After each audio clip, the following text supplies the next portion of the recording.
you so much for watching. Thank you. Have you subscribed? Yes, you. Have you subscribed? You. Yeah, before you go, click. It's free. Click. Just that's it. Have you subscribed? You're laughing. Have you subscribed? Have you subscribed? Thank you.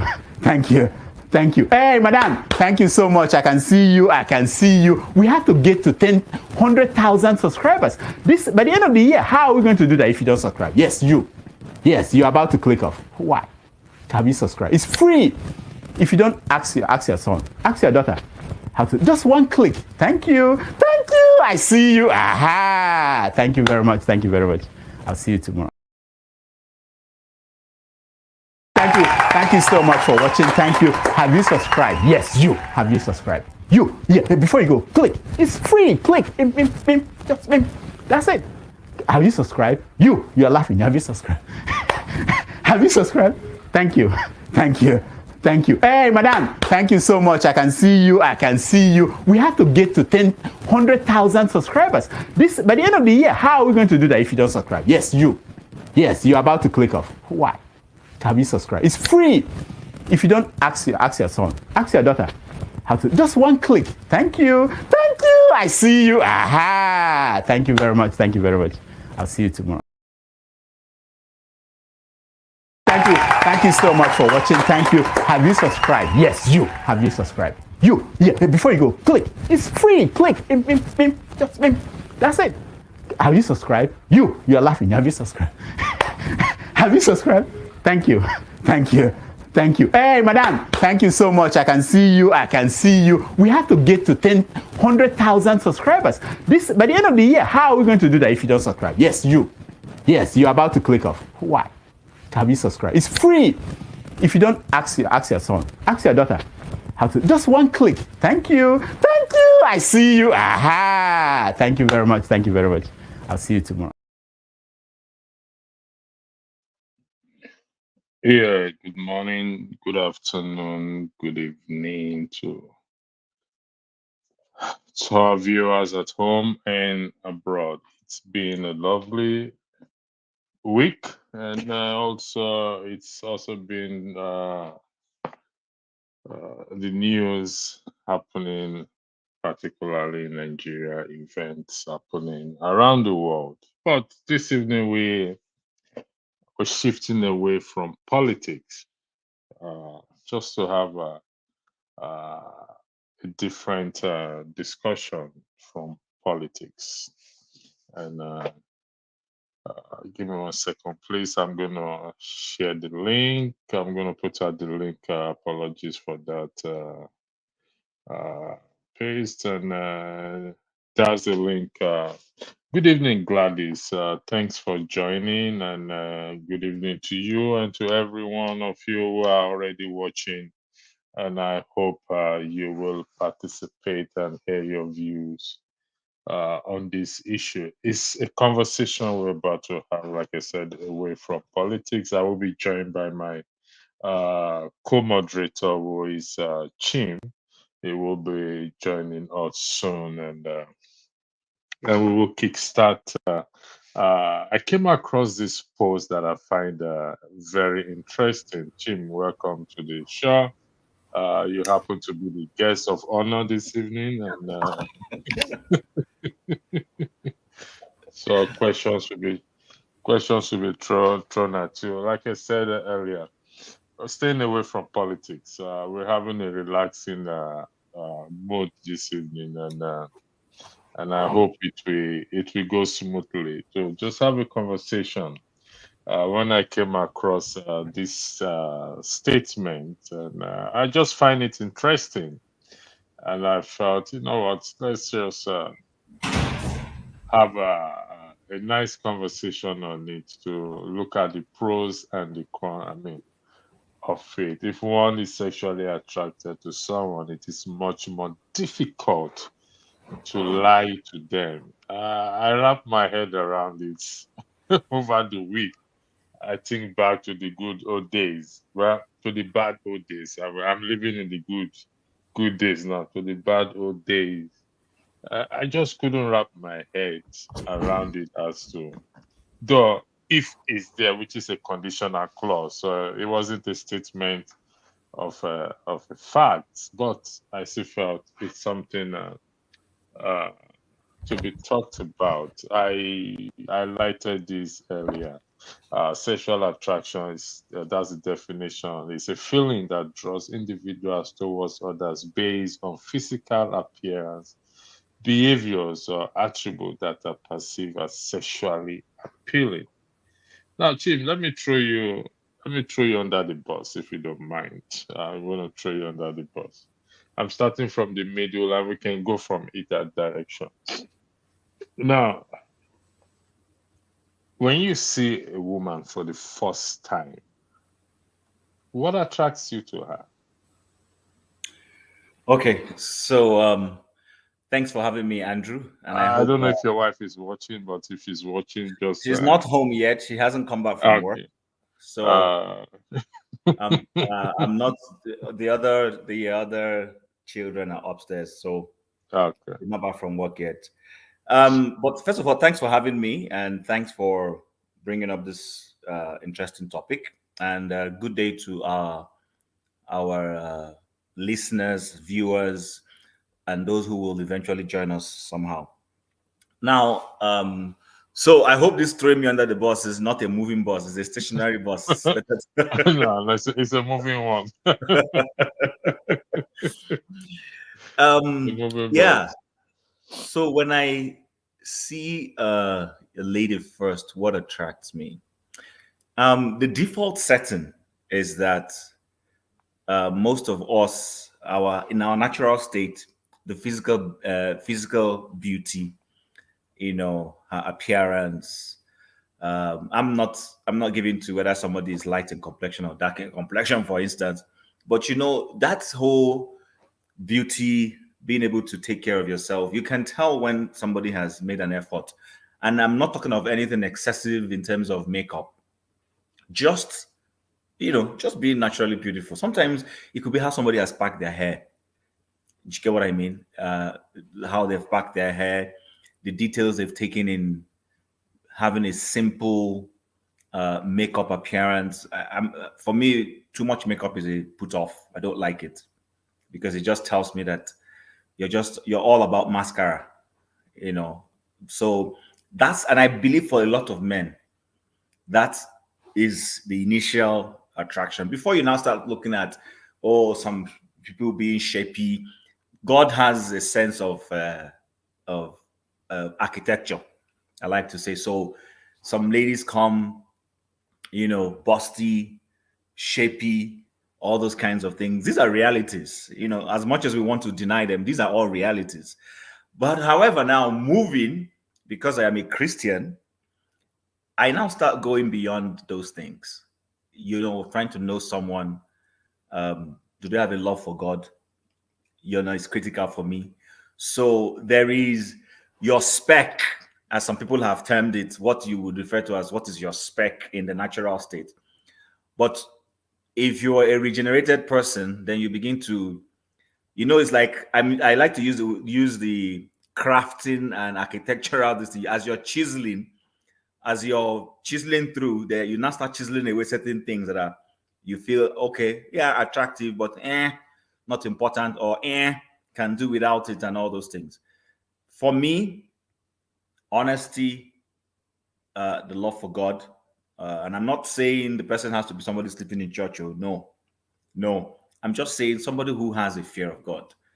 It's not too far fetched. You can, if you have been around the word of God for a while, you will easily discern that this person, are you sure I can cope with this person when it comes to this? So I don't know, in a nutshell, that's for me. But like I said at the beginning, in the natural default state, physical appearance, beauty is always an attractive thing. And I don't think anybody who comes here and tries to say or to the ordinary is lying to himself. Sorry. Look at this again. You said something I'm going to highlight before that. Mm. Sexual attraction is a feeling that draws individuals towards other based on physical appearance, behaviors, attribute. Now, we're going to remove, imagine these behaviors or attributes. Mm-hmm. It's not there. They are not there. Mm-hmm. Because physical appearance. Now, you said because I am a Christian. Now, Mm-hmm. like I said, I'm going to throw you under the bus again. That's I don't okay. know. I don't know when you met your partner, whether you're a Christian then. I don't know. But the first time you saw her, and I believe you don't know her from anywhere, or probably you Mm-hmm. knew her in church. Mm-hmm. I mean, it couldn't be a behavior that attracted you to her. You must have seen something, a physical appearance. Okay, so the truth about the matter, and I'm not lying about this. I met my wife working in the same organization with me.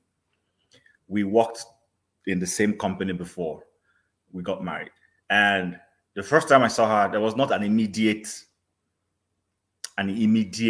chemistry. No, there was none. In fact, for a very long time, there was none. It was just that we got working together, getting to know this person, you know, and then they were, like I said to you, when you meet someone and you instantly physical, there are ladies you meet and instantly there's this physical chemistry. Is always there. Do you understand? But now, like I now start to qualify it. You could meet somebody that has an instant chemistry in terms of whether it is sexual appeal or physical appearance, and they just touch you. However, if you're a focused person, then that's when you now sit down and start trying to ask yourself critical questions. Okay, hey, I know this girl is beautiful or this lady is beautiful, but based on the things I'm trying to accomplish, is this the kind of person I want to stay with? You understand? If this beauty is the only thing, will I be satisfied with this beauty? If if other things come to play, what are the things that I would like to hold on to that are okay for me that I can go to bed with? That is actually where a lot of us sometimes now miss it. I was watching a program recently, and every one of us has what we refer to as our spec. There are things, you want a tall lady, you want a light complexion. There are some people who will tell you if the person is not light in complexion, no, it's not. Some people are okay with a chocolate, dark-skinned woman. Some people will say, "Oh, I want somebody who is natural beauty. Doesn't have to do makeup too much." Do you understand? We all have what some people say. Oh, the person has to be as tall as Hiroko. Do you get? Some people want the lady who has a big backside. I'm just trying to be open and straightforward. Because we're having a conversation. But what I'm driving at is that when you look at all those laundry lists, at the end of the day, there's always something that is more important to you. There are people. Okay, let me put it this way, Andrew. So I used to with my cousin when we were still undergraduate in the university, and his mom owned a shop somewhere in Lagos Island. And one of those days we were just there helping the mom. The mom was not there, so it was both of us in the shop, and we're going to shut down the shop and go home together. And then a lady came to price items. And when the lady left, I was still young, and I said to him, I said, "Man, that when it's time for us to get married, this is the kind of woman I would like to get married to." I still remember that thing, and we laughed about it. How was the person dressed? There was just this homeliness about that I might be wrong. This is just, there's this thing about in our brain where we picture what a wife should be and all those things. We all fall foul of it. And I said to him, I said, "Wow." And he laughed. He said, "Why did you say that?" And I told him, I gave him a few pointers and everything that for me. But guess what? Times have passed. And I suddenly I remembered that list one day on my own, thinking to myself, and I looked at my wife and I said, "Okay, does my wife check those boxes?" I had even forgotten them long time ago. It happened long ago when we were not even ready for marriage, when we were just still young undergraduate students, maybe first or second year. I can't even remember when it was. So the point I'm making is this: there is the kind of thing you want, and there is the thing that is good for you. And that thing that is good for you, sometimes we don't necessarily immediately embrace it. It takes some level of introspecting and maturity and self-awareness to be able to tell yourself, yes, I like a lady that is light in complexion. But if all the ladies that I like in complexion that I'm meeting, will not guide you in the goal, or will not work with you towards a certain goal that you want to accomplish. So would you sacrifice that bigger objective that is going to be more impactful generationally just because you want to settle for somebody who is light in complexion? I don't know if I'm making sense. You're making sense. I mean, in terms of the spec, people have preference. That's why if I understand, that's what you're trying to say. They have preference of the kind of men or women they want. I want a short one. I want a tall one. I want a about the character, which we will delve into. What crosses my mind is this sexual attraction. I'm trying to bring it into the religious or Christian settings, and I mean, but even I think it still happens now, where some will tell you that God shows you, I mean, the woman to him, and you are my husband, this and that, you are my wife. How true is that, if you don't mind? Because I asked someone once, your wife was a choir mistress, was in the choir. You don't know her from Hannah. What attracted you? So you try to dance around it. I said, don't dance around it. You must have seen her from afar dancing and shaking all her bodies and everything. And he laughed. I said, so I'm correct. See, he didn't admit to it. But I have a problem where Christians come up with this idea, or with this thinking that you are for me. God said you are for me. God said you are not for me. This and that.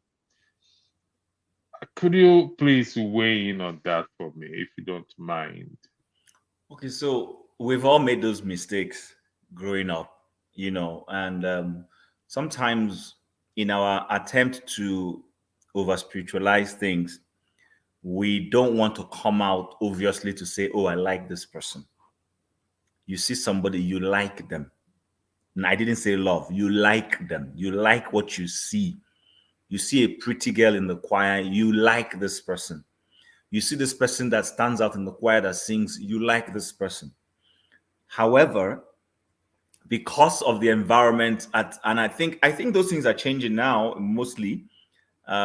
Perhaps they might still exist in one or two Christian denominations back home in Nigeria, but largely, even in the Nigerian setting, that approach to settling down has changed. So what is going on is, because there's a culture that's been created, a spirococulus culture, where everybody has to show that they are spiritually, you know what I mean, that they too are spiritual. They can hear from God.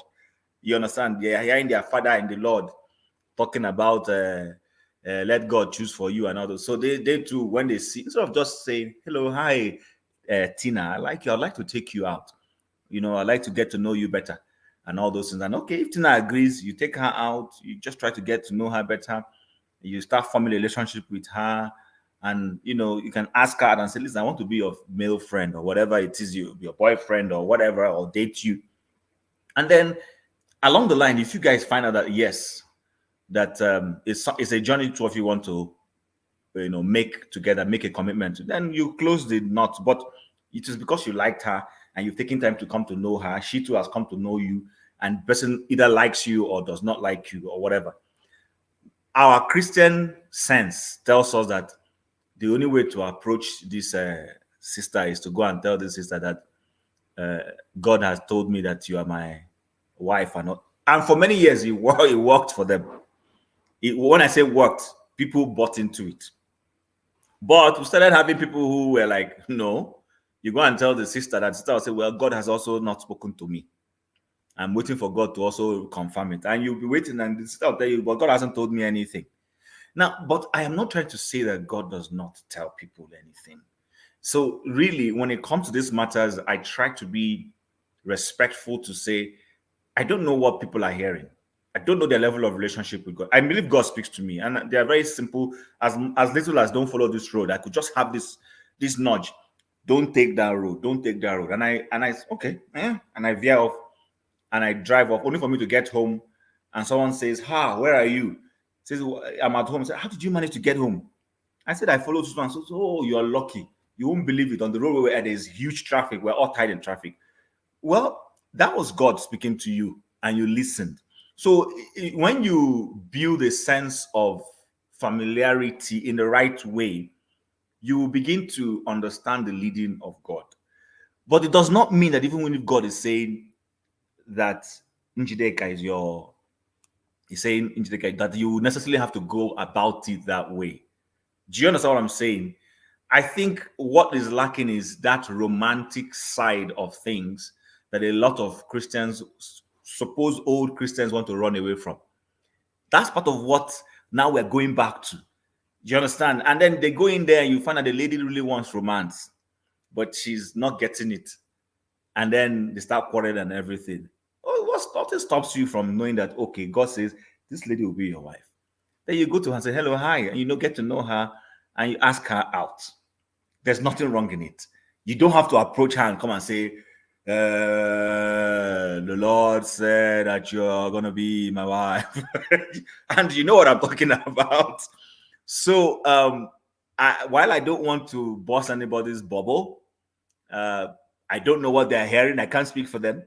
But I just think that we've taken some of those things a little bit too far. Do you understand? Even in the scriptures, there was romance. There was romance. Even in arranging marriage in the scripture, you could see some romance in it. You could see some measure of romance between Ruth and Boaz. If you look well and read it well, you will see it. You will see some romance between even Isaac and Rebecca, right? You will see it. Yeah. So, but we try to throw those things away. That's not true. That's not right. That God is a God of, I don't know how to put it. He's not an author of confusion, but he just wants us to be creative in the way we approach some of those things. That's my view. In the modern times, those things are changing. We're starting to see people who are a bit more creative and a bit more honest with themselves and not just trying to make it all about some Spiro kind of thing. So I don't know if this really addresses the question. Do you think by throwing this aspect of romance away, it has it's responsible or partly responsible to many Christian marriages gone hit or have hit the rock by throwing this aspect of romance away? Yes, so there's an argument to be made on both sides. One is this: in the days of our forefathers and fathers, or maybe when their marriages were arranged, you could say that the romance was not so much there. But you would also give them the benefit of the doubt to say that in those. Sorry, let me interject you. What Okay, is go ahead. romance? What is romance, please? What is romance? Because Romance is if you say it wasn't there, they had us, our fathers, our grandfathers, they had us. If you say it's not there, the romance is not there. What is romance then? okay. So romance is all about being playful with your wife. It's all about being, not being too serious. It could be okay. It could be as much as going on a date night with your spouse, making time to say, honey, let's take a walk on the road. Oh, let's go jogging. In the place where I live, I hardly take a stroll, but I see lots of couples who take strolls in the evening. They go to the park. They just take a stroll, not because there's anything. They're not going to buy anything. They just take a stroll. You see, those things endear friendship and trust. Is in the midst of that strolling, you two of you will be sharing some intimate things, things that will create togetherness, warmth, and everything. In the days of our grandfathers, I am not saying maybe they had their own kind of romance, perhaps, but in the way modern perspective is perceiving it, you would see it wasn't necessarily there. There was this it's like we have democracy now, right? And if you look at some of the countries where there is good democracy, you see the respect political officers owe their citizens. I'm not talking about places where we are talking that we say we're having democracy and people are doing dictatorship. No. I'm saying in places you see where they appeal, you see where the politician feels that they owe the electorate some explaining, they owe them asking and canvassing for votes, they owe them those kinds of things.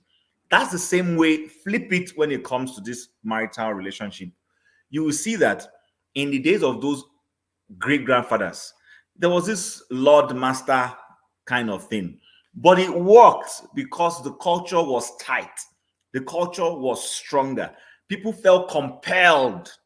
You understand? If, whether they were not doing it with their entire mind, but people felt compelled and their level of orientation favored that thing. But now we have people who are going to school, educated, they know their rights.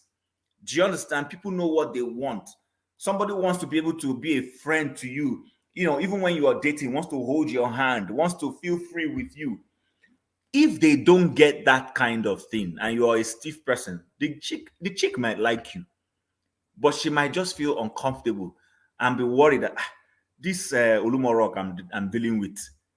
I hope you understand. You might be a nice person, though, but that would be a put off for them. And usually it is for a lot of ladies. Most ladies want friendly, easygoing person, someone they can tease, play with, be playful with, and all those things. That is the romance. Romance has nothing to do with sex. Do you understand? So in case somebody is somewhere wondering and you use the word romance and their mind goes straight to sex, no. Romance is just about playfulness. It's all about being down to earth. It's all about, all the things that you can do that will endear friendship between you and this person that you like. Thank you. Welcome, Dan the Revolution. Thank God we're not doing revolution today. We're staying away from politics today. We're just having a relaxed time. Thank you for those in the comment section. Dan, before I come to you, just give me 1 second. Let me highlight. No, let me start with Gladys first. I think Gladys said good evening to everyone. She also said happy weekend to everyone. And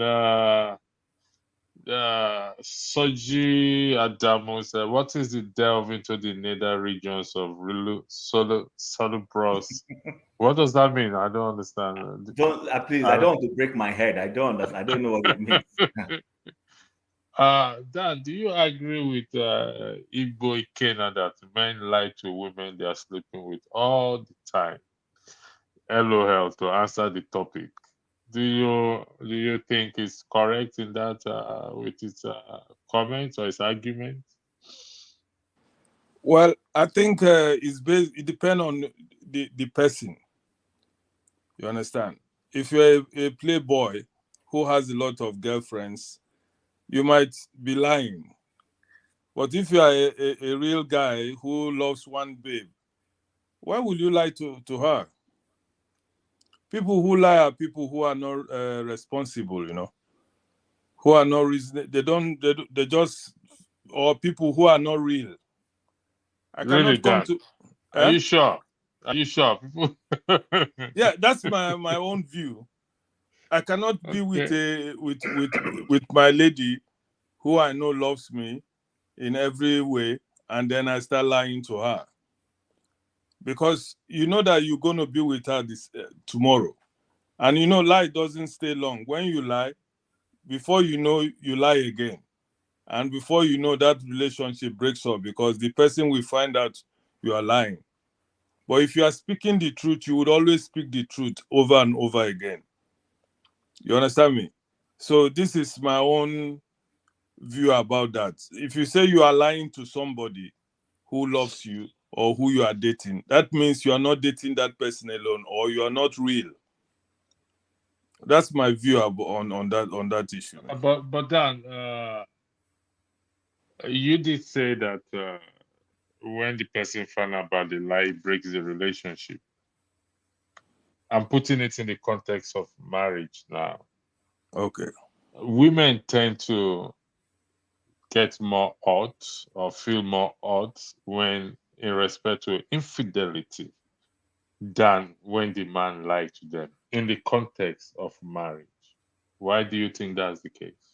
Please repeat that question again. I didn't really get it, please. Sorry. Women get hurt or even end the relationship on the basis that the man have an affair outside. Okay. But not on the basis that the man lied. Yeah, but you know, everything starts with lying. Do you understand me? Because if you are like in the marriage sense of marriage now, why would you lie to your wife? You lie to your wife only if you are doing something wrong. That's why you want to lie to your wife. You understand me? Maybe you go out to do something with another woman. When you come back, where are you coming from? The first thing that we call, or even before you reach out, you have already planned what to tell her. You have already, professional bad boys. You have, when you finish do your day, you know you are late. You know your wife is expecting you, so you prepare your lies on the way coming home.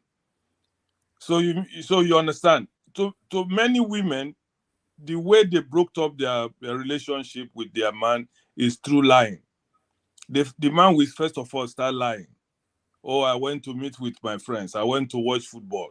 The woman will say, no problem. The next time you come again, so where are you coming from? Oh, I went to the pub. Or the bus was late. No problem. The third time now, the woman, if it's a smart woman who loves you very well and knows that your lying is getting out of hand, it's through that lie they will catch you that you are doing something wrong. All right. I'll come back to you. Chim, Cynthia said men lie to women they're attracted to. They even lie to the one they love. Do you agree or disagree with that? I will neither agree nor disagree because, and I'll tell you why. See, it's like the first one you spoke about. Both sexes or genders lie. They lie. There are times when people, but you will agree that, sorry for that, you will agree that the men lie more than women. I haven't done a statistical analysis to know that. So it would be wrong of me to stay here because it will be most of the time. Come on, Chief. Come on. We're not this way. Chief, come on. Let's okay, be. So let's you know that the women. you know that that there are cultural things that over time have made the African woman to appear to be more fidel than the men, because the man is seen as the one that has to be the one to go out and do it. So a lot of the times it makes it look as if the men are more guilty when it comes to deception and lie. That's not a fact. But what I'm going to say to you is I don't have the statistics to know the split, whether it is 50-50 or vice versa or whatever the case may be. But what I can say is this: when it comes to this issue of lying, nothing justifies it. However, when we're looking at it from the human senses, there are times when you see a spouse would lie because they feel their partner is not matured enough to take the truth. That's a fact. Give you an instance. So I recently watched a movie that every time I come here, I talk about movies. I recently watched a movie called A Father's Love. It's on Prime for those who might want to go and watch it. And in this movie, the man is the good man. Good man wants to have a good family, responsible, wants to take care of his family, but it ended up being that neither of the 3 children they had belonged to him when a DNA was done. And how did they get to that DNA?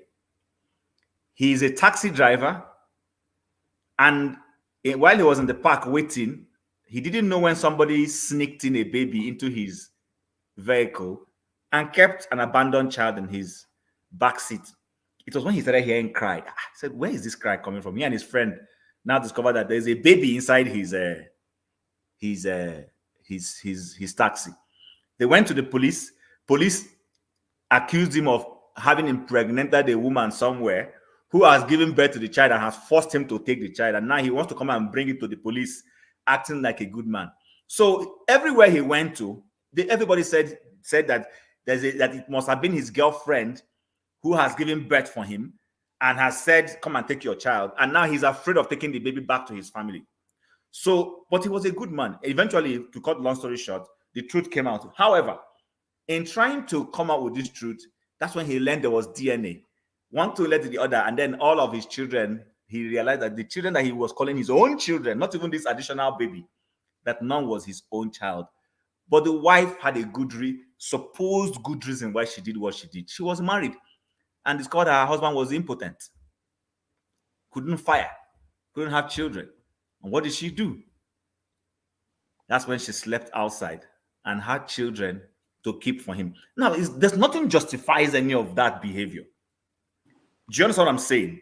But you see, for both of them, the lady feels, if my husband finds out that he is not potent enough, will this kill his morale? Will this make us this or that? Or is he capable of taking the truth? Now, we don't know.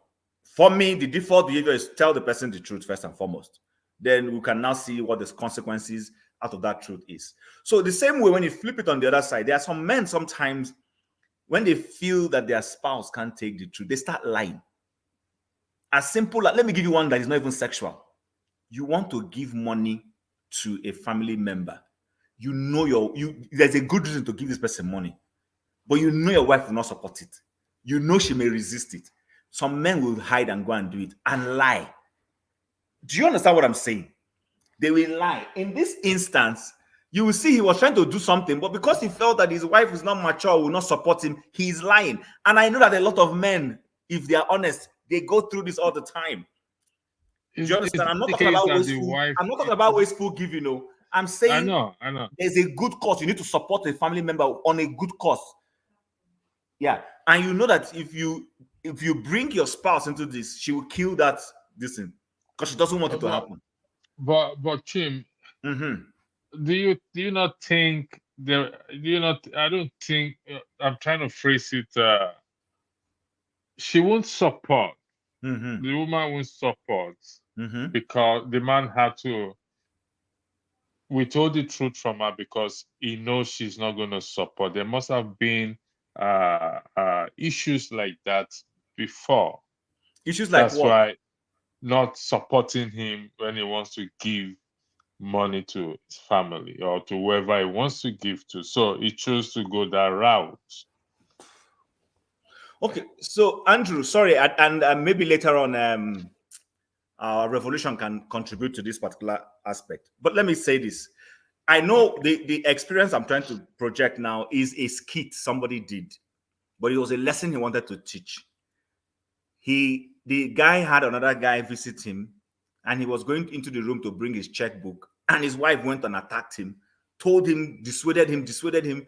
He refused. Eventually, he gave the money. I don't know if you're listening. He gave the money. Then he decided to sit his wife down in front of this person to tell his wife the genesis of why he was giving the money. It turns out that his friend comes from a very wealthy home. When they were growing up, the husband, was one from a poor home. And his school fees could not be paid. And he and this person were good classmates. And his friend took him home to his parents. And his parents welcomed him and assisted this boy. But he now became more successful than his friend who helped him. So he realized that if his friend had not helped him back in those days, he wouldn't have gone to where he was. He was simply trying to pay a good, one good turn deserves another. But his wife didn't know this. So he had to now explain to his wife and say, this me that you are seeing today, if not this person, I won't be where I am. So let me do what I want to do for him. I know he looks as if he comes to beg me money. No, it's because things are tough for him. But I know the sacrifice he has paid for me in time past. So sometimes my point is this. I'm not saying lie to your wife. I'm not in support of that. If there's a way you can be honest and carry her along and explain to her, please do. But a lot of times, some spouses are not rational. They don't see things clearly. And if the man feels I'm doing something right, he will now resort to lying just to accomplish his goal without carrying her along. So that's why I said initially, when you asked this question, I said, it depends. I'm neither going to support it nor not. But I know that it happens. Sometimes it happens for seemingly good reasons. Do you understand? But it doesn't still take away the fact that it is a lie that you have lied. Okay. Dan, Yeah. Cynthia has asked this question. I'd like to thank those of you in the comment section. Just bring your question. Dan and Chim are here to answer your questions. I'm just moderating. Cynthia said, if you cheat on your spouse knowingly or unknowingly, will you tell her or him the truth, or will you lie? I like the way she phrased it. She didn't put it on the head of the man alone. It's about the man and the woman. Will you tell the truth, or you will lie? If It's a excuse very me, good question. it's a Uh, very good question, but my brother, for example, let us put it this way so that everything will balance. You say if I cheat on my wife, example now, or my wife cheats on me, yes. example, and then cheating. What does that cheating mean? Like sleeping outside with another person, or Yes. is Yes. that the what it means, or by That's the cheating? cheating. He's not talking about cheating of money. He's talking about infidelity. Okay. Well, if for me, oh, I wouldn't do that now as a matured Dan, guy. Dan, look at the question. Look, I get the question. I'm trying to you answer said it. you do, why would somebody lie to you? You said why would somebody lie to someone? Now there's a question in front. If you cheat on your spouse knowingly or unknowingly, knowingly means you did it deliberately. Unknowingly means that you were weak and she tempted you, blah blah blah. Your muscles couldn't withstand the temptation, and it happens. Will you tell her? Will you come to her and say, "Oh, Cynthia, this is what I did"? Will I you do wouldn't. that? Let me just. It's a simple question. No, I wouldn't tell because the the, the consequences will be grave, man. I wanted to explain, but if you ask me that way, answer yes or no. Will you or will you not? I will not. Can you hear me? Yeah, we can hear you, that Chief. Go ahead. Dan, I love your honesty. You see, this is practice. This, there is theory and there's practice. This is practicality. And I want to always dwell in the realm of practice. You see, the good thing to do is to be honest and tell the person, right? I'm not saying tell the person, but we all know that it's difficult to be able to come out and be honest and explain. Let's say, assuming the person might not even be a cheat, it might have just been a one-off, just a mistake. But you're now looking at the consequences. If I go and become honest with this person, will this person really be, take it and yes, get angry, but we'll look for a way and resolve it amongst ourselves. That is the challenge most spouses on both sides face most of the time. It is the reaction. Is like that's why if you noted my word, I said, is this person mature enough to take the truth? There are some people who are not mature enough to take the truth. Now, being mature doesn't mean you not get angry. Do you understand? It's like if your child even steals money from you, or maybe eats something that you said they shouldn't eat, and you come and say, "Who took this?" Sometimes they will not, it's not me, it's not me, it's not me, it's not me, and all those kinds of things. But you know what? If they say, "Oh, it was me," yes, you will get angry. Yes, you might punish the person. But guess Jim, what? Yes, go ahead. that's now you are deviating from the. He said cheat. That is you slept with another woman. Oh yes, cheat is see that you see. No, cheat is not cheat. It has No, a level. cheat is cheat. That is see now you the qualifier now. See, cheat whether na mistake or you plan and well go do am. That's why he tell you say no be say na money you cheat am, but you leave your own matrimonial wife, go fuck another woman outside. You will come get that God to come tell her because she's not matured enough or she's matured enough to no. See, my that guy, one go lead to divorce now. that's what I'm saying to you. What I'm saying is this: whether now you plan them, you scope somebody, you see the person, you plan them for your mind, arrange them, work them, it can't happen. Or you somehow na mistake, nobody say you plan anything, or your mind there with your person, but you can't fall. Either way, na cheat, you cheat. Whichever one but na cheat. but out of 100 guys, I feel tell you say maybe now 1% go come out straight. I'm with you on this. I'm with you. I agree with you. It's not easy. So It's not easy. that's where you deal with the maturity. Listen, that's why you see when I they explain that line, I don't even use sexual thing, talk am. I dey even say very simple, straightforward. Say your guy one day nice to somebody. Some spouses no go agree. No, And the bro. guy, and the guy, sometimes when the guys lie to do it, now because they want peace.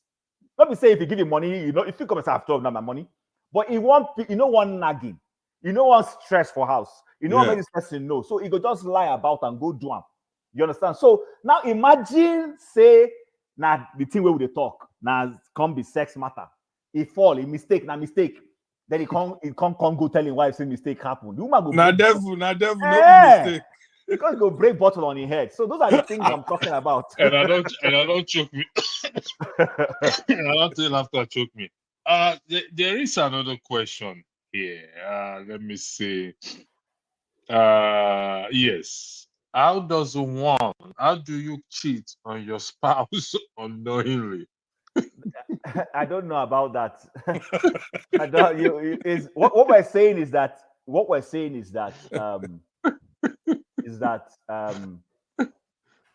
I'm looking for a way to qualify this. When somebody makes a mistake, unintended mistakes, but there's still, it doesn't mean you were not you knew what you were doing, but it was a mistake. Now only when you don't finish your eye can't open, you say, "Kai, I don't do it, I'm not supposed to." Do you understand? The difference is that it is not a lifestyle for one person. But you get people who say, "Nah, lifestyle." In fact, that day when they do one, they feed for 3 hours, they go show that one, they go do another one. Before the night finish, they feed don't go 3-4 people. You understand? Now, lifestyle, they feed they do them on a daily basis. Those ones don't even apologize. They're not even for their eye, they never do anything wrong. Now, normal wrongs. You get what I'm saying? What we're even talking about is people who have a conscience. You made a mistake and you don't. We watch movies now. We see how maybe one secretary get as the guy do. The guy come, fall. Like they say, men are moved by what they see. Women are moved by what they are told. So that's why little you do for one guy, he go for Yakata and all those kinds of things. You understand? This one has something to do with. Now we'll understand. Those of us who are Christian, you understand why Joseph run. He run. Not be say, he run because he not say, any small negotiating here, I don't do this thing. No. The guy pick race. He ran away. Yeah. So that's the point I'm trying to make. Okay. I've often held the view that women, or not view, I strongly believe that women are more faithful than men. They are more tolerant than men. So, in this light, Is that your opinion, bro? no, it's not my You see how they laugh am. See how they laugh You never jump some women, no. My guy don't know what to do. Let's be realistic here. It's not an opinion; it's a fact, and I believe data. You have data, raw data for this. So, do you disagree? I disagree wholeheartedly. I would like to hear your disagreement, please. Okay, Revolution, go first, please. Mr. Andrew, let me tell you something. Let me give you an experience I had when I was much younger.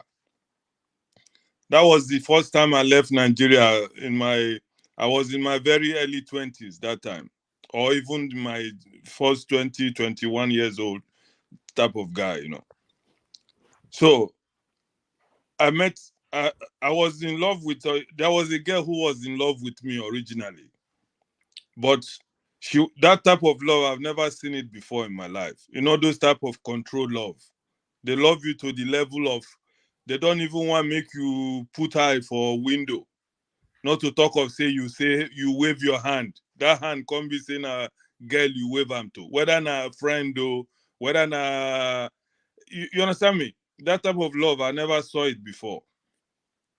So I thought it was a bad kind of love. You understand me? Control, wait himself, and only you. And that time things was rough with me. So she was helping out. You know what I mean? Like I was living with her. I didn't have no job.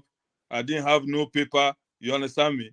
So I was, and me too, being a stubborn person, like I wait himself. Is it because you are doing this for me? That's why I cannot even, if we are strolling for example, for street, my face for days straight like this, no left and right, you know.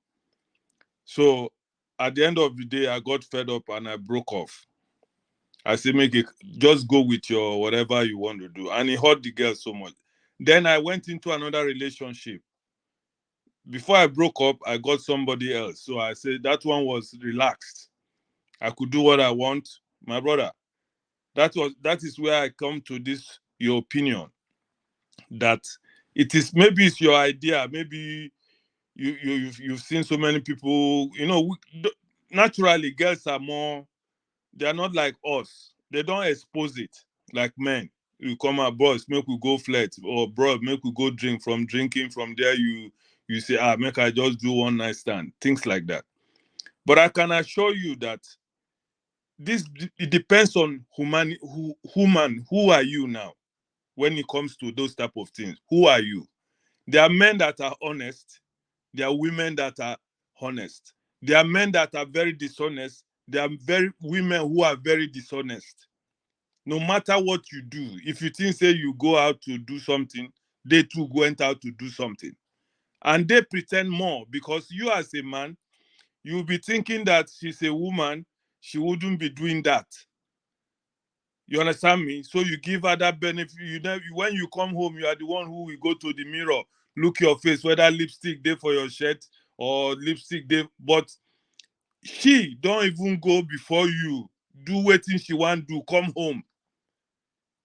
The only time where you go know, now one day you just come back home, put your key, you just see somebody on action. Now that day you go say, hey, so this person, why they even think say they cheat am? Now even carry man come my own house, where you yourself fear no go even let you carry woman come your own house. Now that time you will understand what I'm trying to tell you. So you cannot judge it that men are worse than women when it comes to cheating. It depends on the individual. There are ladies who are more dangerous than men, and the man will never suspect. That is the only point. You will never suspect. You will think that you are the guy, you are the one going out with your friends. Even some women there, which I know, when their men go out to drink and you are not even flirting, you people went to bar to drink and maybe have some good time and just go home. That was why you went out. As you step out, your wife steps out. You understand? So that one, don't say, I will not agree to you at all that women are more better than men when it comes to flirting. It depends on who you have and who the person is. Yes. All right. To the women on the Chim, I'm coming to you. To the women on the comment section listening. I wish some of you will come on the platform, but while you are there, I also want you, I will appreciate if you weigh in on this issue of faithfulness between men and women. I strongly, Tim, the floor will be yours. I believe, not believe, uh, I am stating, I may not have the raw data with me, but I am stating that women are more faithful than men. Chim, the floor is yours. Thank you. All right, thank you, Andrew. So I don't believe that assertion is correct. Even more so, we don't even have the data. So, but I appreciate your honesty in saying it's your perspective, but you don't have the data. Now, here's the thing, following up from where revolution stopped. You see, a supposed cheating man that goes and has, especially in our African society where we saw it happen a lot, you will see that even the man self knows, say, enough he hide everything. One day, you go open, you go see, and that's when we now see he has children out there or whatever. It happens, we saw it. But say a woman will go through the same cycle and die with that secret and nobody go know. Do you know that? Like they rightly say, now only the lady know who be the papa of the picking way there. And we've seen this multiple times. Good. All right. Now, the other thing is this. You see, I like to take things from a cultural angle. Culturally, especially for those of us. Now, when I use that word cultural, I'm not using it loosely. I'm using it advisedly with reference to our own society as Nigerians and as Africans. We will see that because of where we are coming from, our culture placed a lot of this seen but not heard viewpoint on women. And for a long time, people could be doing things quietly under the radar, but because the highlight was not on them, you couldn't bring to the fore some of the things they were doing in quote and unquote secrecy. But if you come to the Western world, where those cultural things were not there, had been removed for a long time. You understand? You started seeing how Sarah would be in James's house in the morning. James thinks Sarah is with him. By 6 p.m., Sarah is with McDonald. In fact, maybe by 9 p.m., he's in Andrew's house. And none of them will find out, and the person will manage it very well. We've seen in recent times where, because of marriage, you see some ladies will date 6 people. They're dating this one, they're dating the one. And when this one, the person will come finally propose, when you don't evaluate, say, okay, the other ones might not propose, you go blank, the other ones go with this other person. Have you not seen situations where a friend goes somewhere and says, come, who be that person? Say, oh, really? Now you and Andy? But this person, my pally, the other pally, they with them. And you've not heard of those kinds of things. And then the guy is looking at it. Have you seen a broken-hearted man before? Andrew, have you seen a broken-hearted man before? It's difficult to recover. Oh, yeah. I have. Okay. I have seen. It's very difficult because, see, the thing about this, and why I perceive it's like that is because it's seemingly easier for the lady to take, because like I said, we're coming from a cultural angle where for a long time, polygamy was the norm and all those things. So a lot of times, people in the past easily associated men with those things. But now that we're single-handedly going into polygamy, is getting out of, is no longer a pretty much acceptable way of life. Everybody now one they do. Bro, I can bet you, if you check very well, you find out that most of the ladies, even if maybe 51% over 49% will be the split, but I can bet you it is not correct to say that men are more guilty than women. It's not correct. Chief, let me even give him one instances. You said something about a film now that one guy was impotent and the wife was having kids from other people. I've seen many homes where the children, the man is not impotent, the man they well, but half of the children where that woman born for that man, no be the man own.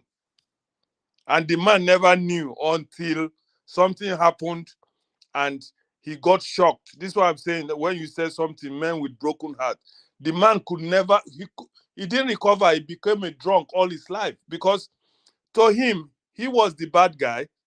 And now this woman can't get children where no be his own self, where he don't train things in her own. So he couldn't believe. He said, okay, which time this woman can't they do that thing? Where he no. Revolution to help you. Andrew, there was a program in the US a few years, so not the US, I think it was in the UK, where they do this, what they call it, this DNA thing. And it was 2 Nigerians, actually, from Edo State. We saw this, it was on the internet for a long time, where the guy went and did DNA. He don't train this boy complete from university. They can't go do DNA, can't discover, say the DNA, no be in Peking. Did you? It was on the internet for a long time. I'm sure it was in the UK.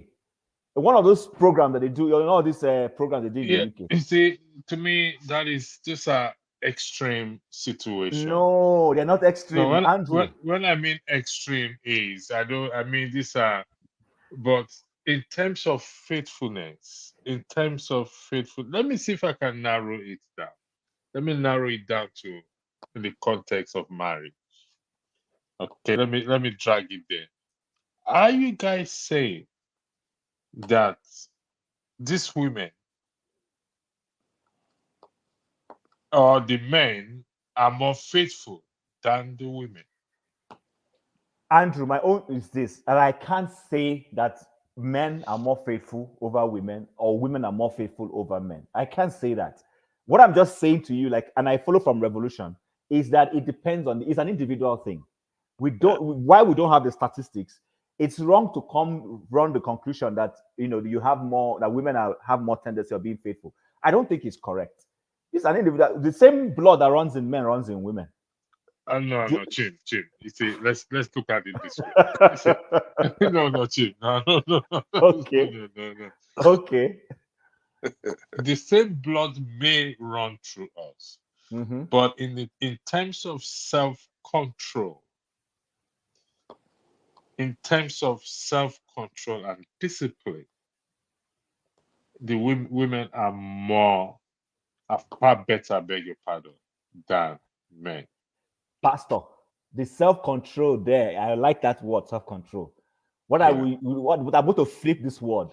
When it comes to discreet, being more discreet, women are more discreet. A woman can build a house, rent it out, and you are bringing money to pay rent, and that house belongs to her, and you will not know. Men Take it. do the same as well too. Yeah, but I'm trying to tell you that we see women are more discreet with their behaviors. Yeah, women are more discreet. That doesn't mean they are not. That doesn't mean that they are not more faithful than men. Well, okay. Anyway, I won't want to stretch that conversation. Andrew, let me tell you something. Except you have not heard or seen things close to you, that's why maybe your own part of how you grew up, how your life you've been meeting women who you think they are more better than you when it comes to being discreet or being faithful. Maybe that's why you are saying this. But if you have come close or have personally experienced things like this, it's very difficult for me, nobody can tell me that a woman is more faithful than a man, and I will agree. I will just laugh at you and say, well, that's why I told you from beginning, that's your opinion. It is not general. If you want to generalize it, then you might be I'm sure you are not.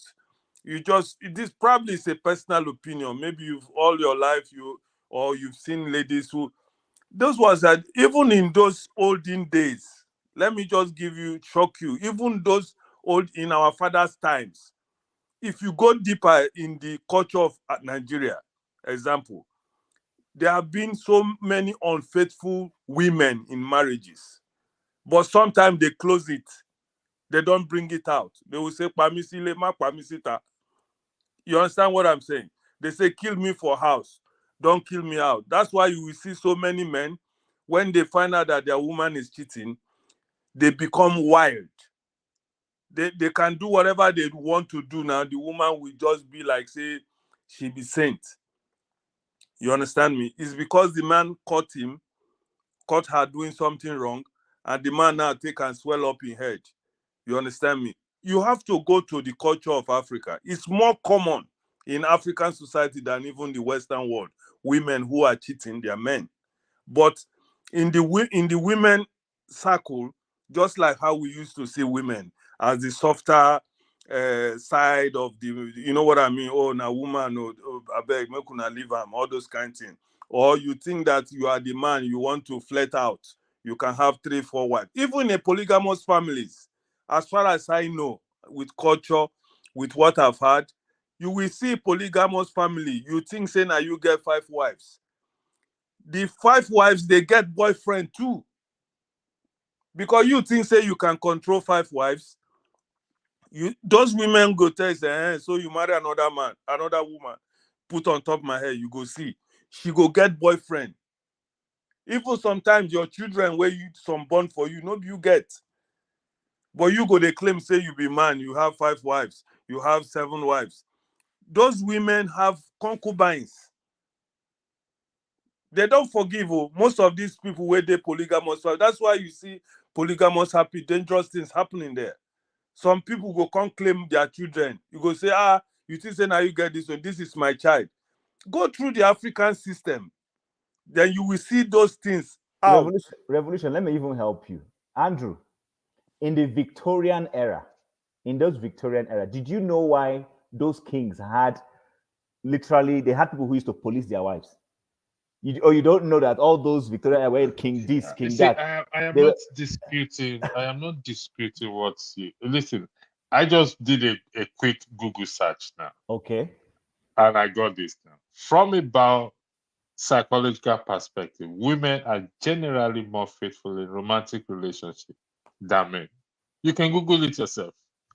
What was your search criteria? What did you Google? Let My me search Google it. criteria is: are men more faithful than women?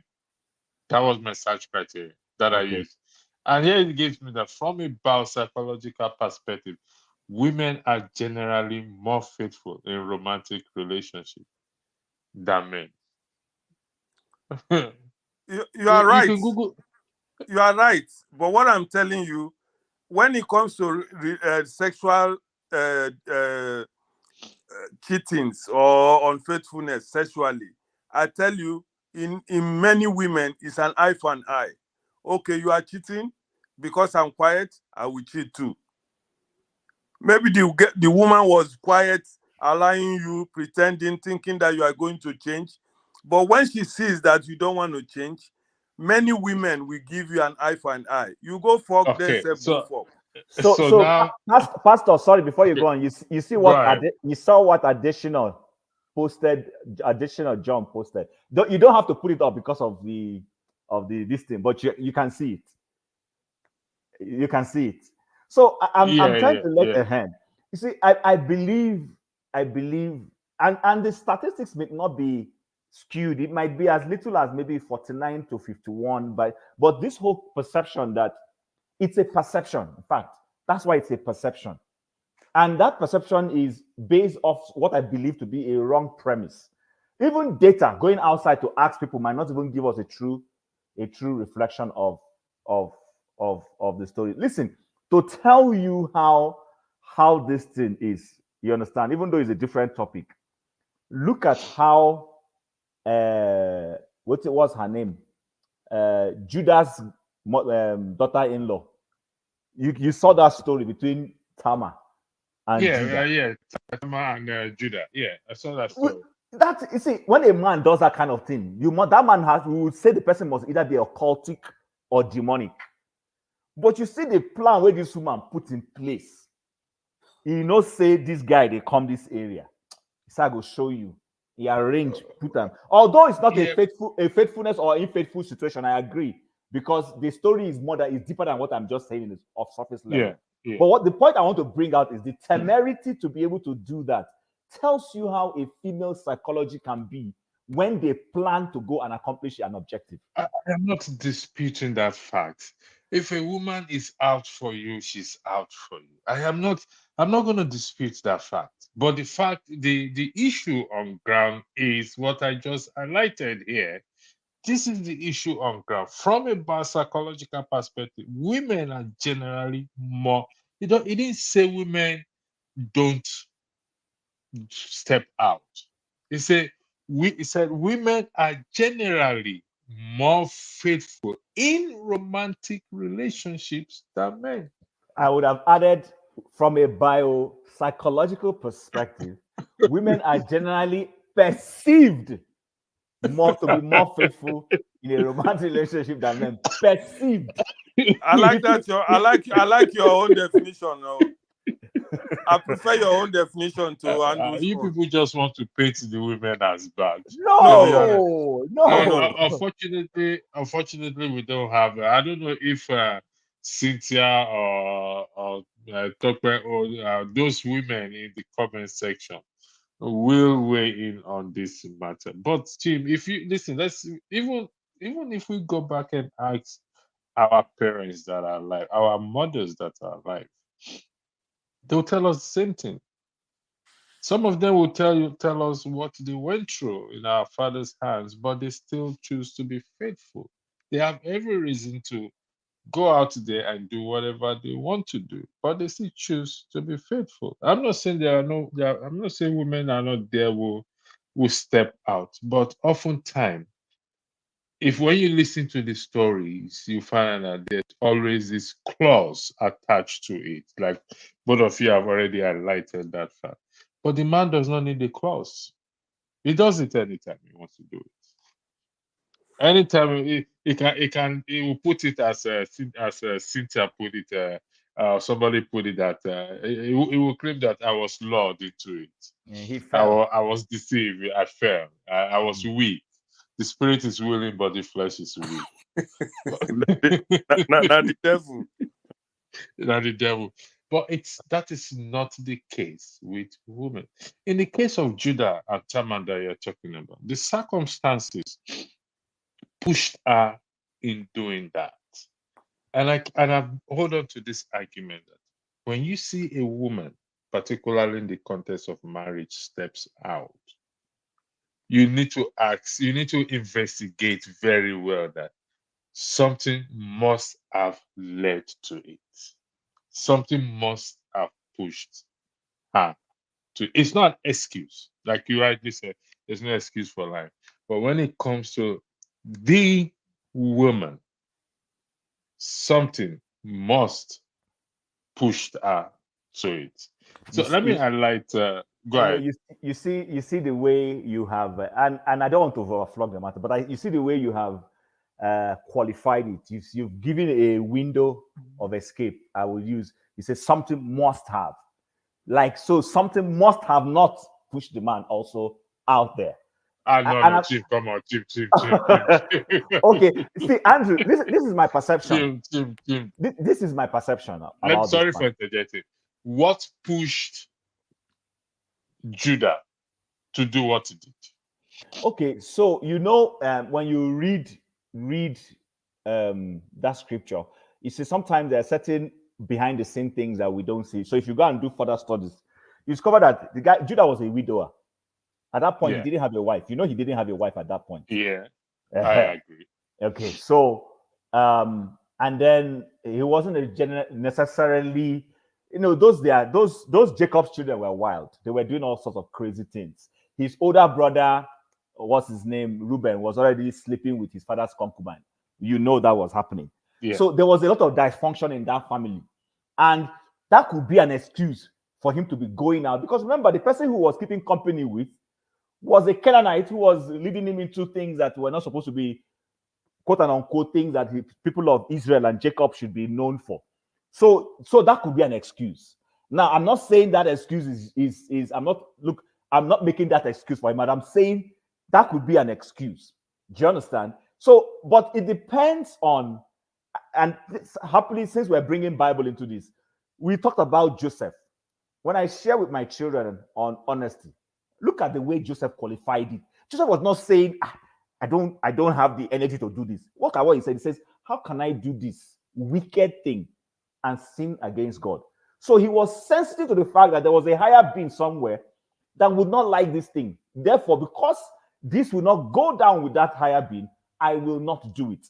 When it comes to our women, and I applaud our women, the older generation, for their honesty and fidelity. But you see, we had a culture that guard women. There was in Yoruba culture, there was was this thing that there's a word for it, magu. Do you know those kinds of things? In the Igbo, this thing, there were some taboos and all those things. And women were very careful about those things back in those days. There was no such thing gagging a man. I agree with you. So as a result of this, women were more discreet, more careful. Not because they couldn't go and do it, but since those things have been demystified in our generation, we're starting to see a preponderance of ladies that even when the guy is being honest, they are the ones playing away outside there. It's happening under our generation, and it's happening in a multiplier manner. So while I will concede to your view, I will say back in the days, perhaps this thing, this psychology, whatever you put on the screen, would hold true, but not in this era, this generation. I don't agree with it. I used to share your views back in the days, but in this generation, what my eyes have seen, with the kind of people I have looked at and seen, no. Jim, please let me tell you something. You people are saying back in the days. Back in the days, go and ask all those old men. Go to the square, speak to some people, women, speak to old women in Nigeria. They will tell you what I'm telling you. I have seen it. I grew up in the village. Women are doing. Do you know how many children women had for men, their husband who doesn't belong to their husband? If especially in our side, the Delta Igbo side of Nigeria, you will see so many, and those men with they will hide it till, like you say now, there were things like this our jujus or some things like that, like in Yoruba Magu and things. There are those things. So sometimes, because of that infidelity those women did, something might be wrong with the child. Yeah. Did that child they brought from somebody else and gave to their husband? Suddenly, something, maybe that child starts being wayward. Some kind of sickness. Then now they will go to the powerful old men to check out what's wrong with this child. That is where now they will tell the woman, this thing is on this woman, let her confess. It's through those confessions that I'm telling you that those women, you think those days they are more calm. Many things has happened to tell us that they were not even, some of them are more dangerous than their men who were jumping up and down. Yeah, because those days there's nothing like abortion now. Maybe they went for just one stand with one man or something. They get pregnant, they bring it, they give it to their husband. It's only when something now start happening to that child, they go through the local way to find out what's wrong with that child. That's where many women confesses. They say if you don't confess, the child go die or something like that. That is where so many revelations came out from. So when people are saying that women are more honest or more prone to not do something men are doing, my brother, go deeper and check. Go deep. Forget the new days now that we know that women are more stronger than men. What a man can do, a woman can do triple times. Even the olden days, those things were happening. Infidelity among women, it was covered. But Yeah. I'm not saying that this is not rampant. Out of 10 women or 100 women, you will see maybe 20 will do bad thing. But 80 go love their husband, respect themselves, because it's not our culture for women to, you know what I mean? But if you say those things are not happening, a lie. No. I never said it does not happen. It happens. But what I said is what I highlighted. Now, Jim, let me put this to you. Mm-hmm. You referenced Joseph and Potiphar's wife. Yes. The Bible says, "Thou shalt not covet thy neighbor's wife." God was angry with David for the issue of Bathsheba. Do you think, in your opinion, that would be David's position? I mean, Joseph's position, if she was not a married woman? Okay, so now, to be honest with you, now I can't. It's difficult for me to say, but at least No, we're just having a. I know. I agree. I'm just trying to qualify it very well. So you know that what Joseph was trying to what Potiphar's wife wanted Joseph. Sorry. Before we go there, I just highlighted Cynthia. what Cynthia just said. Hmm. In the nature of In the men to nature of cheat. cheat, I have never heard anyone say it's in the nature of women to cheat. Do you agree or disagree?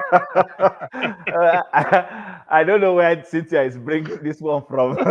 No, no. I mean, it's a fact. So yes, I've heard all those things. See, again, that's why you see. Okay, so let me put it this way. You know, we say to ourselves that sometimes it's good to unlearn what you have learned.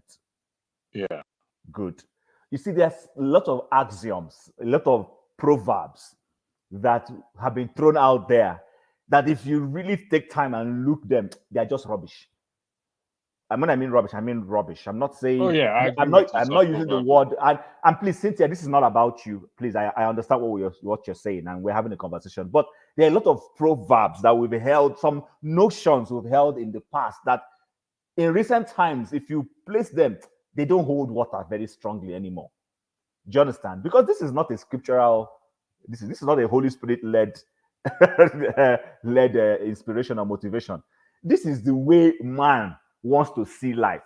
Men have chosen to believe that it's in the nature of men to cheat, and it is not in the nature of women to cheat. And I don't agree with those things.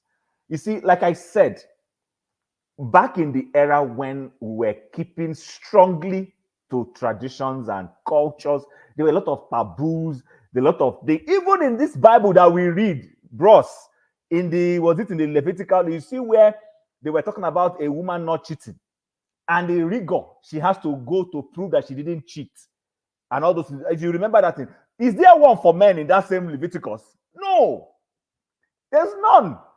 That tells you that listen, the way it was written, and this is some of the things that make the feminist people to say that it's a man's world and all those things and everything, which to an extent they had a point.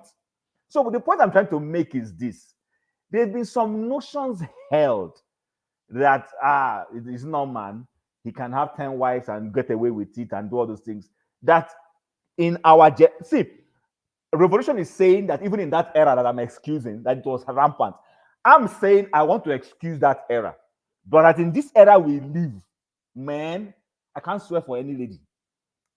I will not. I will just give everybody individual by individual, male versus female, the benefit of doubt as they prove themselves.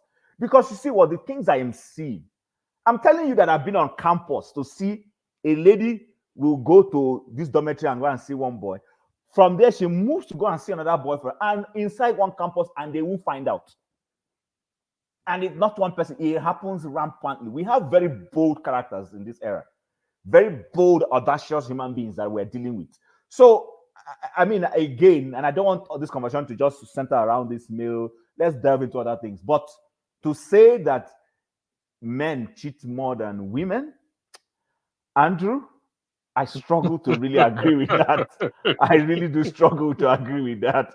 Even in the Western world where I live, I am seeing things that I'm like, really? This is happening? So, bro, my brother,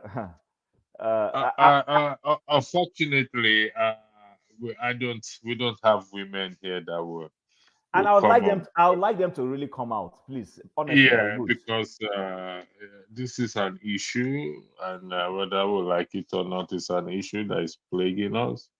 When you watch Titanic, yes, I agree. The woman who acted, they said the heart of a woman is as deep as the ocean, as the depth of the ocean. I can agree with that. They conceive, they are very discreet. They can do things, and you will never, ever, ever, ever, ever know. However,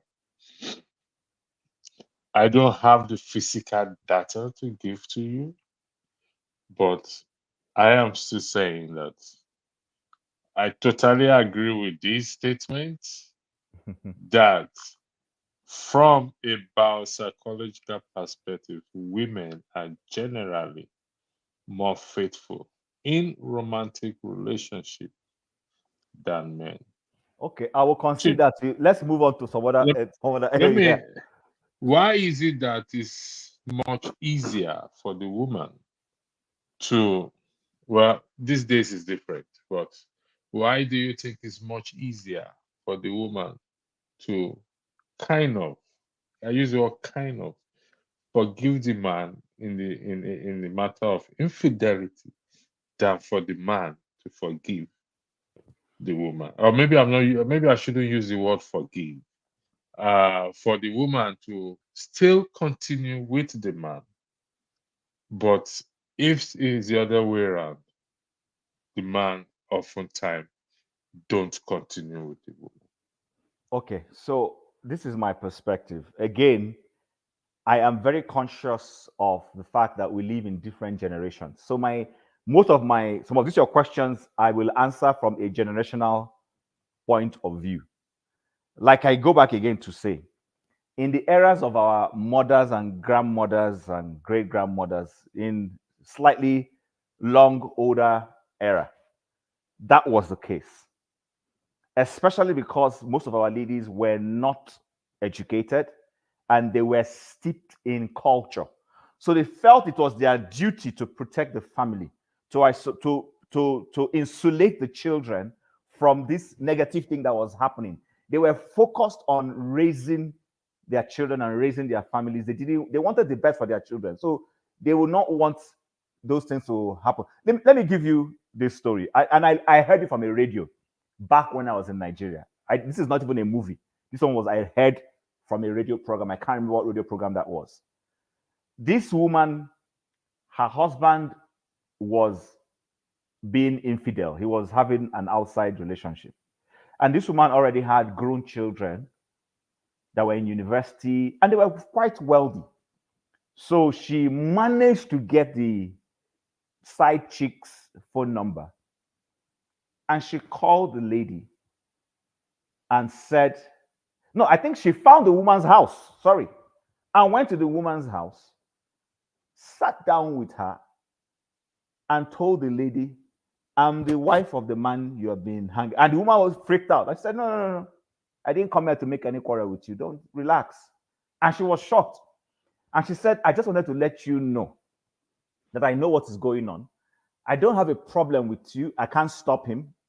Hopefully he will come to his senses. But why I'm here to discuss with you is the fact that he has an obligation he has to keep. He has children that are in university. I don't want him dead. I want him to be alive and fund that education, give them an education. When they are out, then it's okay. If he still wants to come back to me, fine. If he doesn't want to come back, you can have him. If the day he has heart attack, I want to know where he is.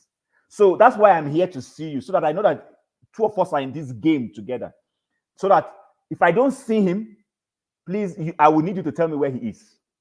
Do you understand, Andrew? And I laughed when I listened to this. And so that was the perspective that those women in that era had. They were very hard in their own way. People thought they were foolish. They knew what they were doing. But you see, now we live in a generation where there's still waiting. I will give you fire for fire.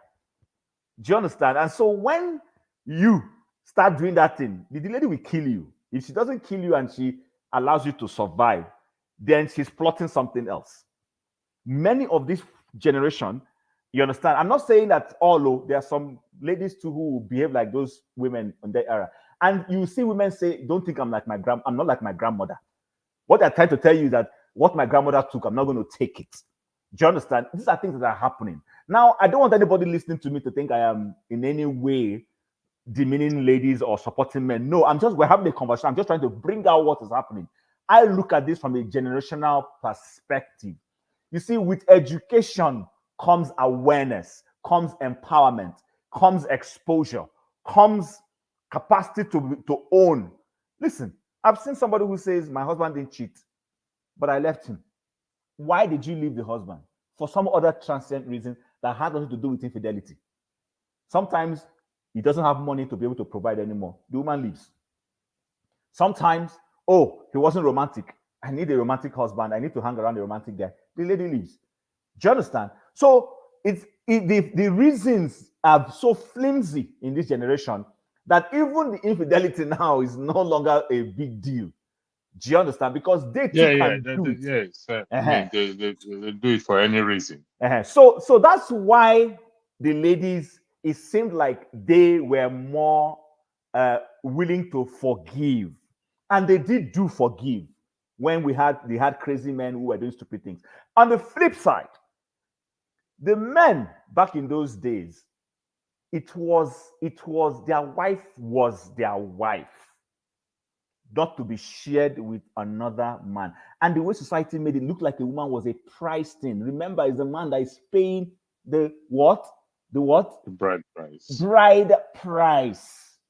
He paid a price, and then another person is now going to the price that he paid for. He will kill you. He won't forgive you. He will have a heart attack depending on his level. Those who can't stand it is a big deal that can shock them and kill them. For those who can stand it and want to be mean, they will find that person. And God help you are not a big man like them. And you are one of the fraff boy hanging around his wife. He will kill you. He will take you in with his boys and they will show you pepper. So because he has paid a bride price, it was an ego thing for him. It was like, how dare anybody show up in my garden without my permission? Do you understand? You just showed up in my garden that I own, and you want to come and be sharing space with me. Those are the things that is why it looks like men. But those things are also changing now. See, this is that have to do with values and culture. In this era where people are morals, thank you. Now when people are not holding on to those cultural things, there are men who don't care that their wife did. I beg you, move with his life. He doesn't care. There are men whose wife are the ones who go and bring contract for them. Andrew, don't you know that? There are people who their economy is doing badly, then their wife will go and hang out with one billionaire and bring money back. We know these things are happening because the cultural these things there's a lapse in it now, and society is beginning to do anyhow and anyhow and anyhow. That's my perspective and the way I see it. It's from a sociological perspective. Okay. Let me highlight this. I don't know what open marriage is. So what do you guys think? Yeah, open marriage, that's what I just explained. Open marriage is simply that two of you are married, but you don't care that this person is having another relationship. She too doesn't care that you're having a relationship out there. That's what open marriage means. Damn.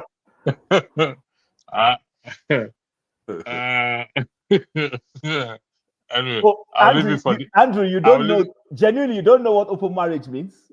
Let me listen. I have heard you, but I didn't know that's the name they call it. You're not Methuselah. Andrew is a pastor. They know they talk about this. Oh no. No. This is where I think this is where you really don't. You don't know me. Then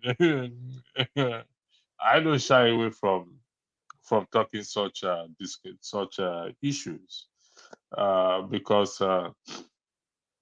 where is our morals now? Andrew, what is the point? Andrew, sorry to cut you short. Can you see what Chris King posted? The first post that Chris King posted there. Which one? This one here. Yes. If you own the garden, be sure to cultivate in the garden. Otherwise, the garden will look for another gardener. Okay. Well, you see, I would have loved the women or a lady, maybe Queen T.A. or Cynthia. Why they shy away from such issues? These issues are real. These issues needs to be talked about. I mean, like I said, I love the peace and the quietness we are having here, to be honest. Not when Dan will come and says that we need a revolution to. that is also asking for a revolution in this matter. No, the revolution thing is a different issue. But we're talking about family issue now, and these are very sensitive matters. So you have to take it the way it is. I'll go back to this again. What do we guys, our thought? What is our thoughts about an open marriage? Open marriage is not a marriage, as far as I am. If that, I mean, you marry to somebody and both of you feel comfortable going to do outside. I mean, first and foremost, what is the concept of marriage?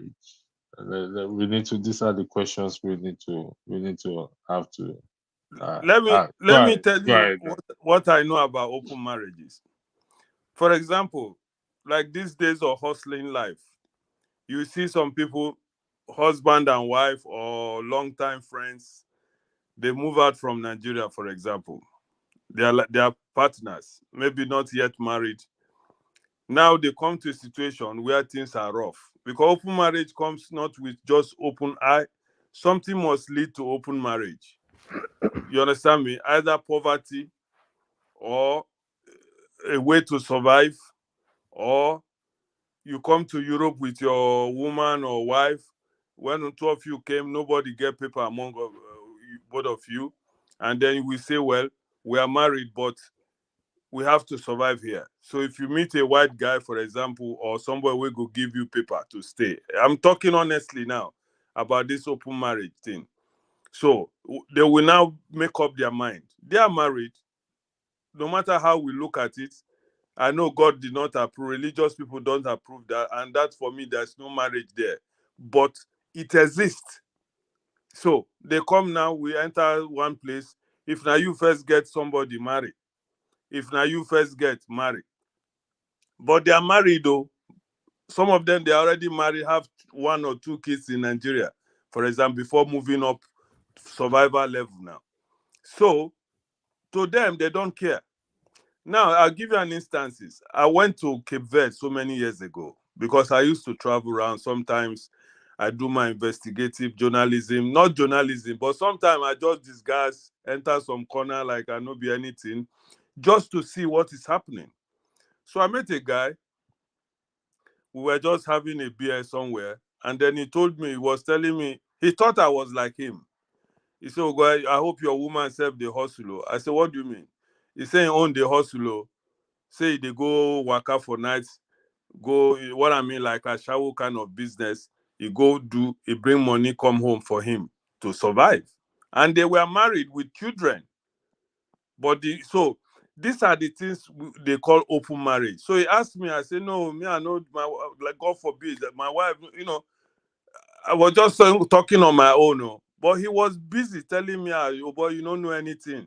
Now, so did they do, and that one don't make you no go marry. Your wife can be doing something. So that was the first time I know what open marriage is. They were married, but the woman can go and hustle and bring money back home for their survivor, for their children, for the man, all of them. So what you go call that one now? They are married. Originally, you will see in their house. I visited them. You will see this marriage picture where they carry flower, wear marriage gown, and everything. So that's it. So when you come to European hustling level too, it's the same like that. Everywhere I've seen so many cases like that. Though at the end of the day, one of them will get more jealous than the other person, and then everything will just jakata like that, scatter. So Dan, That's based how, on your sadly. based on your last statement, it points to the fact that it's still not a good thing at the end of the day. Of course, yeah. So it's still not a good thing. It doesn't matter how we coin it or what name we give it or how we package it, we try to package it and say, oh, No, uh, excuse me, uh, Andrew. You are looking at it as a package, but that's a lifestyle to so many people. oh yeah, I no. What I'm trying to say is, it doesn't matter how we try to uh, uh, address it or name it. Yes, it's a lifestyle. I mean, don't let me say I can understand. I know when we come to Europe or to abroad, it's a different challenge entirely. People face different challenges, and unfortunately, they find themselves in doing such thing for survival, uh, which I hope they could have avoided or they can avoid. And avoiding it would mean going back home to some Andrew, people. Andrew, let me even bring a different dimension. Okay, so Okay. this angle that revolution brought, yes, but there are instances where it has nothing to do with economics. That has Yeah, I nothing to can. do with Yeah. economics. where the two of them are just naturally unsatisfied with each other. And What do you mean? What do you mean? What do you mean by unsatisfied with each other? Okay, so there are instances where maybe they're not emotionally connected well, but I don't know what it is that is still keeping them together. Maybe there's some other thing they are trying to accomplish for each other that I can't say, but they have literally agreed. Sometimes it could be a mutual conversation they've held to say, listen, bro, we get picking, we get children, but you still fit do your boyfriend, me, I go do my girlfriend. And they agree. But there are also instances where, although this one I saw it in a movie, where they have a working arrangement. Maybe there's a political, two of them are working towards a political objective.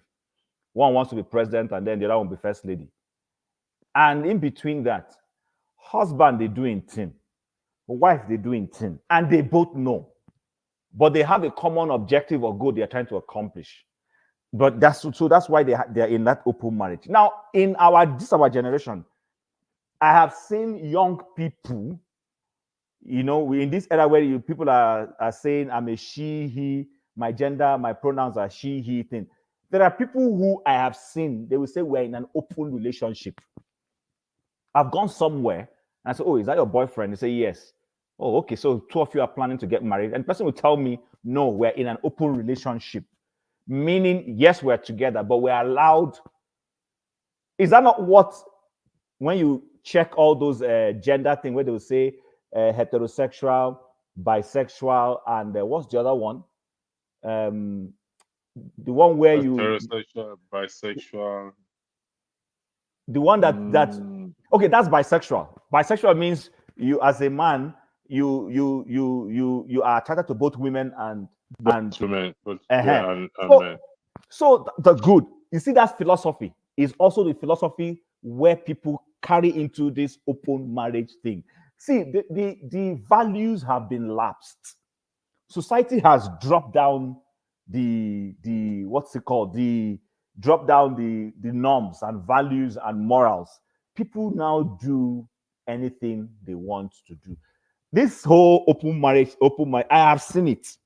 This one is not, I'm not being told. I've seen it at close proximity.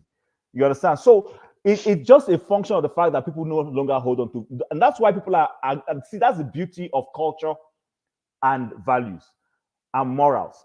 Once you start throwing away all those things, anything now becomes permissible.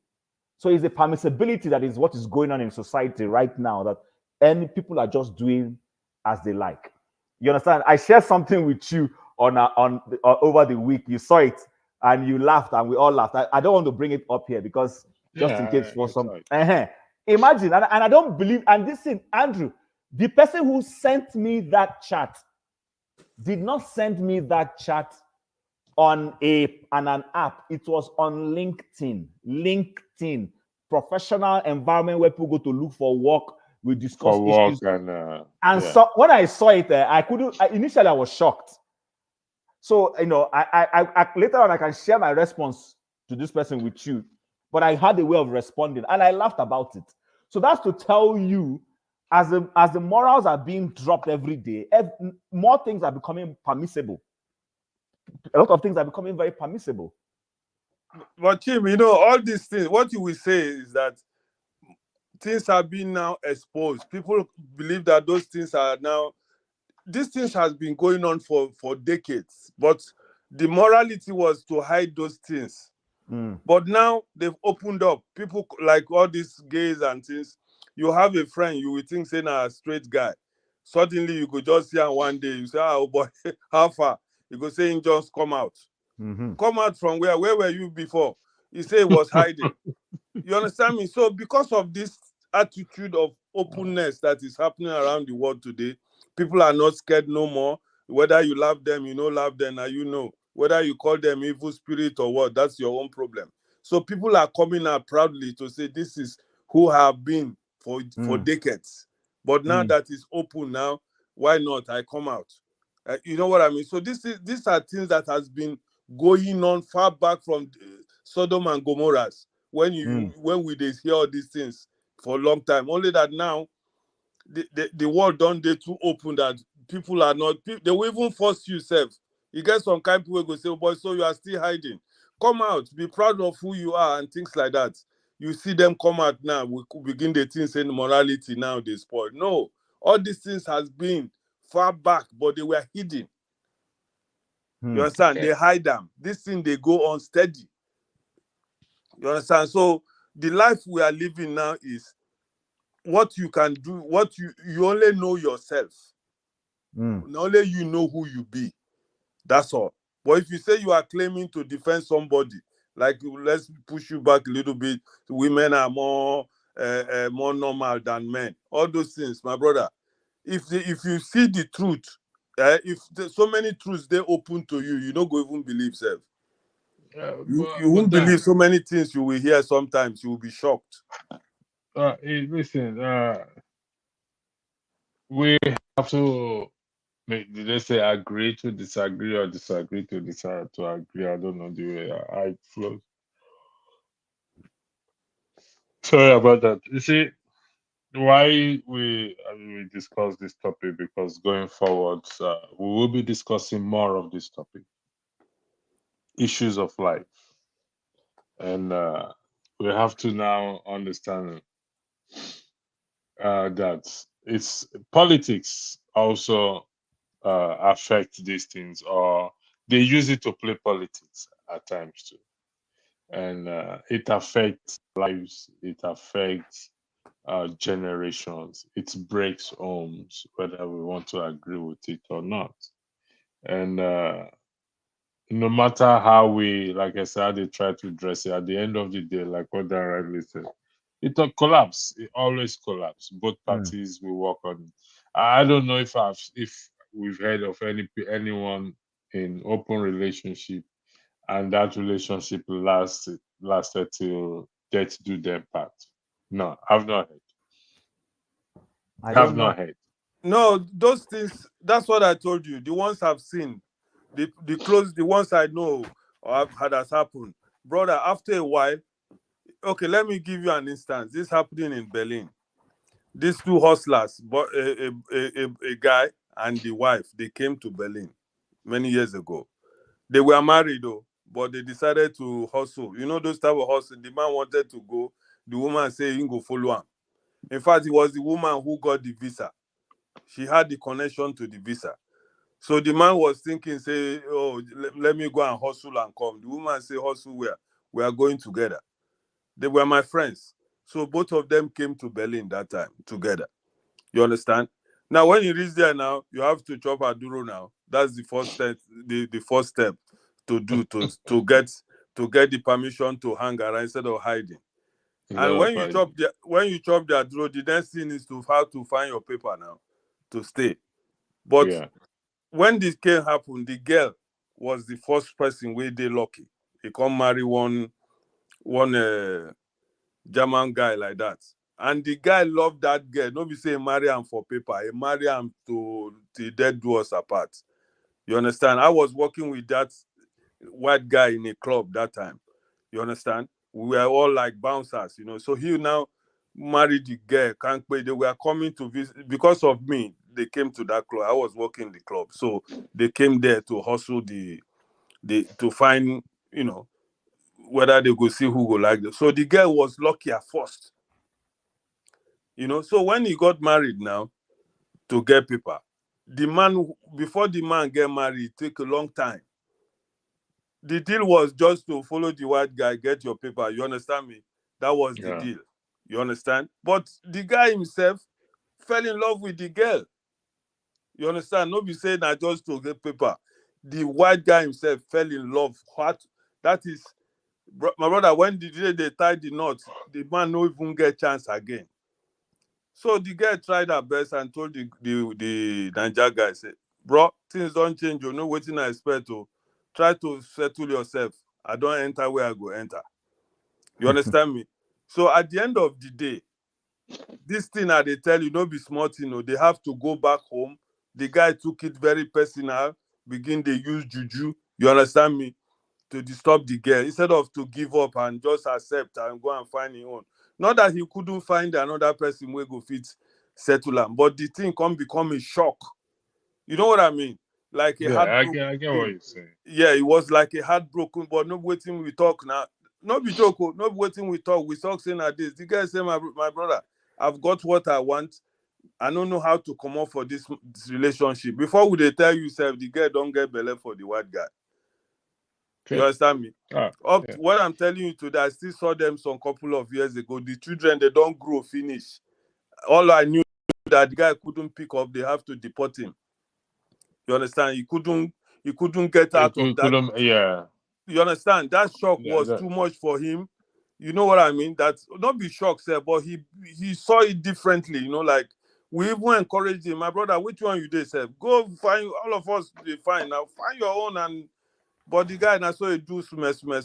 Till one day, my brother, I don't know where he go hustle 1 year hustling like that. now Then they catch catch him him. from where he went back to Nigeria. But the guy moved on. And I can tell you the truth today. That girl was a friend, close friend, where we know each other. The day I met her some 5 years ago, we know I don't even recognize them Go there again. now. Small When time, you say, get there, I Daniel, don't know why you're on the how phone when far? you're typing. Yeah, that's not the why. She The reason said why she you're never went back again to Nigeria. So all these things doesn't end well, but it's a way of life. I've not seen one that ended well at all. Yeah, I mean, in 99% of the time. Yeah. To answer your question, Queen TA, when you say about swapping, my opinion about swapping in marriage, this swapping, is it the case of the man will give his wife to another person will take the other person? Right? Is that the swapping, Jim? Is that what swapping means? Yeah, you are muted, Jim. Sorry, can you hear me? Yeah, I can hear you now. So I tried to Google it. Let me share what it says here. It says swapping, earlier commonly known as wife swapping, is a sexual activity in which both singles and partners in a committed relationship sexually engage with others for recreational purposes. It's a hybrid of open marriage. Let me just answer. It's not opinion. It's not something This is I sodomy. yeah, Oh, it's not something I'll give my thumbs up for. It's not something I will involve myself in. I mean, so that is my position on it. I'm not giving you an opinion. I'm only stating my position. So if it's an opinion, I will change my mind tomorrow. But no, I'm only stating my position that it's not something I will approve of or I will get myself involved in. Uh, a lot of people do it. Sometimes we get compromised because of something we want. We find ourselves in it, but it's often better not to find yourself in a very bad place that will lead you in doing such thing. Those things Uh are what I call immorality at the highest level. Though to some people, yeah, it's normal. These are things that is a societal thing. Now, society, people like it. But George Judy said there is no excuse for bad behavior. She was referencing to when making excuses for guns and everything.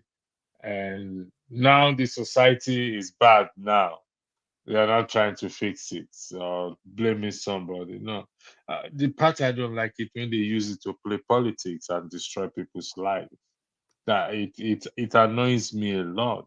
They use it to so these politicians. It doesn't matter that they use it to politics, and it destroys life. But they protect their own children and family. That is the most annoying thing I have ever heard. So, gentlemen, thank you for this broadcast. It's more relaxing, and like I said, we will do. I mean, this is there is no fireworks here as. Who is it? I will be broadcasting again, I think, on Sunday on the show arrest allegation against Peter B. And we will look into that on Sunday. Is it Sunday or today? I don't know. I can't remember which date I put again. Sometimes I schedule broadcast and it just doesn't. It doesn't go on here. But if it wasn't the case that I'm tired, I would just come out of here and go to that of show area and P2B, but we will leave that for another day. If it's this afternoon, we will see again this afternoon. If not, we will see again on Sunday. Chief, thanks very much. Dan, also thank you. Have a lovely weekend and God Yeah. bless you. And those in the Amen. comment section, I would like to thank you as well too for your questions and your views and everything. It's much appreciated. Have a lovely weekend and God bless you. Good night, everybody. Good night.